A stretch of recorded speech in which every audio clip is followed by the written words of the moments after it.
Соёлын өвийг сэргээн өвлүүлэгч Unitel Group үзүүлж байна. Монгол дуу 4К төсөл.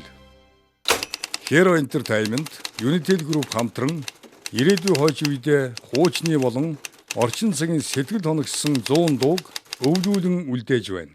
Ардын уран зохиолч, төрийн шагналт, Пүрэв Доржин шүлэг, урлагийн гавь сэтгүүлтэн Мөр Доржин хөгжим, 4 цагийн тал гэж ард түмний дунд ардын дуу шиг болсон. Монголын ард түмэнд болон дэлхийн ард түмэнд нар шиг хоолойтой гэж хэлэгддэг тийм ээ.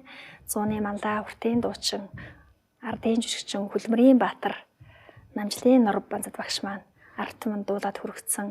За тэгээд үе үеийн сайхан ардын дуучид, уртын дуучид дуулсан энэ дууг дуулахад бас тодорхой хэмжээний хөдөлмөр цаг шаардлагатай байсан.